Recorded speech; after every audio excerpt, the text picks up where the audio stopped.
ఏం తెలియదు. గద్దిస్తూ ఉంటే స్కూల్కి పట్టుకెళ్తున్నాం, ఫస్ట్ ఎల్కేజీలో వేస్తున్నాం. ఏమంటారు వాళ్ళు?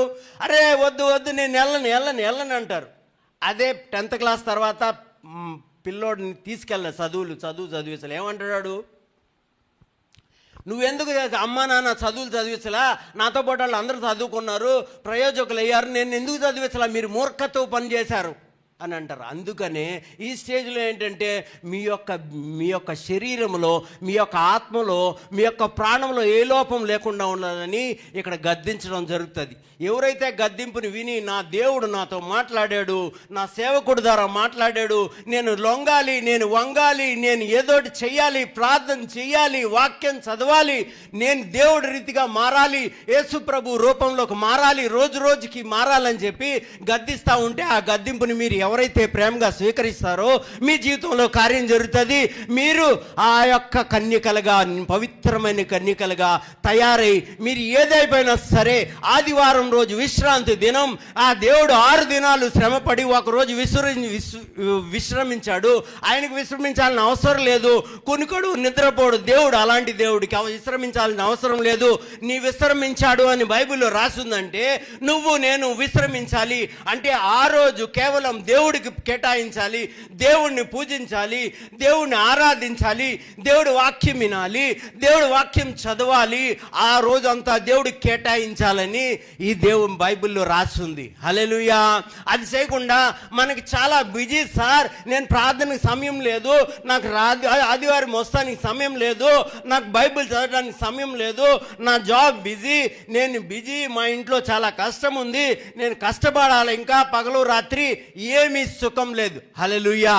అంటే నీ యొక్క భక్తి ఏంటంటే దీన్ని బట్టి నువ్వు లేటుగా వస్తున్నావు, నువ్వు బైబిల్ చదవట్లేదు, నువ్వు వాక్యంలో నువ్వు మనసు పెట్టలేకపోతున్నావు, నువ్వు ప్రార్థనా జీవితం నీకు లేదు, ఒక పావు గంట 10 నిమిషాలతోనే ఉందంటే నీ పరిస్థితిలో ఉన్నావు. నీ ఆత్మిక స్థితి చాలా బలహీనంగా ఉంది.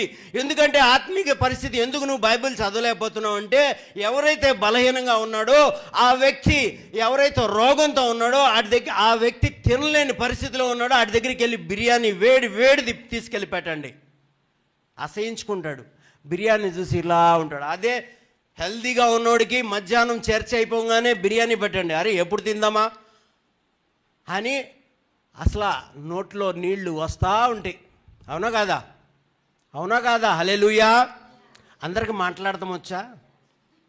నోరుందా? అరే ఉంటే ఉంది అనండి. నోరు లేని వాళ్ళు లేదు నాకు అని చెప్పండి. హల్లెలూయా.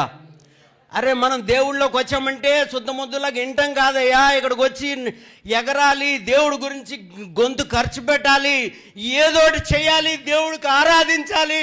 అరే గొంతు పోయినా పర్వాలా, నేను దేవుడిని హల్లెలూయా అని ఆరాధించాలి. వాక్యం చెప్తుంటే మీకు ఆనందం వస్తుంటే, దేవుడు మాట్లాడుతుంటే మీ హృదయం గుచ్చుకుంటా ఉంటే మీరు హల్లెలూయా అనాలి, చలనం కలిగి ఉండాలి. అదే దేవుడు పలికే దేవుడిలో ఉన్న దర్శనం. నిదర్శనం ఏంటంటే మనము చచ్చిన వాళ్ళు కూడా బతుకుతారంట. మన యొక్క చచ్చిన స్థితిలో ఉన్న దేవుడు వాక్యం స్పందించేటప్పటికి మనలో చలనం కలగాలి, ఏదో ఒకటి అవుతూ ఉండాలన్నమాట. అయితే ఈ దానియేలుని తీసుకొచ్చారు, ఆ షద్రక్ మేషక్ అభిజ్ఞలను తీసుకొచ్చారు. 3 సంవత్సరాలు ట్రైనింగ్ ఇచ్చారు. ఇచ్చిన తర్వాత 3 సంవత్సరాలు ఆజ్ఞ ఇచ్చారంటే నువ్వు రాజమహల్లో ఉండేటట్టుగా ఉండాలా. హల్లెలూయా. రాజమహల్లో ఏదో బికారిని పట్టుకొచ్చి ఏదో సరిగ్గా తలదూకోలేనోడు, ఏదో మొహం వంకర టింకరలోని తీసుకెళ్తారండి? తీసుకెళ్ళరు.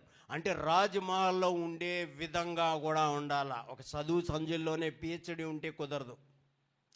అలాంటి వాళ్ళని పట్టుకొచ్చి ఆ రాజు అంత ఇదిగా ఫిల్టర్ చేసి అలాంటి వాళ్ళని తీసుకొచ్చాడనమాట. దానియేలు 16 ఏళ్ల వయసులో ఆ రాజ్యాన్ని కొనిపోబడ్డాడు. శత్రు రాజ్యం అంటే శైతాను రాజ్యం. ఆ శైతాను రాజ్యం, అక్కడ దేవుడు ఉండడు, దేవుడు మాటలు ఉండవు, అలాంటి చోట తీసుకెళ్ళబడ్డాడు.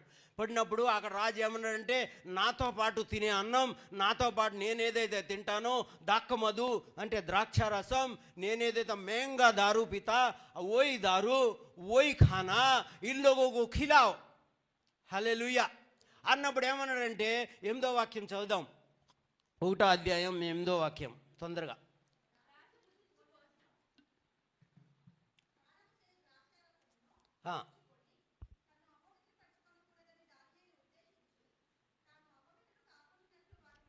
అయిపోయిందా?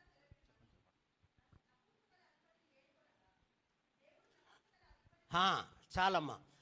అంటే ఈయన తిండి విషయంలో దేవుడు చెప్పలా, అరే దానియేల్ నువ్వు రోజు పగలో మధ్యాహ్నం రాత్రి కూడా ప్రార్థన చేస్తున్నావు, నువ్వు వెళ్ళి అక్కడ నెబుకద్నెజర్ రాజు అండర్లో నువ్వు ఉండబోతున్నావు అంటే వెళ్ళాడు. వెళ్ళిన తర్వాత ఇక్కడ ఏమంటే రాజు ఆజ్ఞల ప్రకారం, అరే మనం నరేంద్ర మోదీ సరికా खाना हमको मिलेगा आज से, नरेंद्र मोदी जी जहाँ पर रहता है उस राजमहल में हमको वैसा सिक्योरिटी दे देगा. और ఆ విధంగా మనం ఫ్లైట్లో తిరగాలి అవసరం అనుకుంటే ఆ విధంగా రాజ్మహల్ లాగా ఆ విధంగా దర్జా మనకి ఇచ్చారు. ఇవాళ నుంచి మనం వ్యతిరేకిస్తామండి, అరే చర్చి వదిలేస్తాం, బైబిల్ వదిలేస్తాం, మనకు అన్నీ వేసినా సార్ అక్కడ చాలయ్యా, నాకు మోదీ దగ్గర అసిస్టెంట్గా ఉంటే చాలు, మోదీలా కూడా అవసరంలా. హల్లెలూయా హల్లెలూయా. ఈ దానియేలు ఏమన్నా అంటే రిక్వెస్ట్ చేశాడంట, నమ్ర వ్యక్తిలాగా ఇక్కడ కనబడుతున్నాడు. అయ్యా నేను నేను వాళ్ళు రాజు ఇచ్చే అన్నం తిన్నను, నేను ఒక్క శాకాహార పదార్థాలే తింటాను అని రిక్వెస్ట్ చేస్తున్నాడు. ఆ వాక్యం ఏంటంటే ఆ మాట తీసుకెళ్ళి రాజుకు చెప్పారు, అయ్యా రాజా నువ్వు చెప్పిన ప్రకారం ఆజ్ఞలను వ్యతిరేకిస్తున్నాడు దానియేలు, వాళ్ళ యొక్క ఫ్రెండ్స్ కూడా, మరి ఏం చేయమంటావు? రాజు కోపం రావాలా, కోపం వచ్చి ముందు శిరస్థేదనం చేయండి, ఆయన తలకాయ తగ్గొట్టండి అనాలా. ఏ విషయం వచ్చినా రాజులకి ఇదే జరుగుతుంది.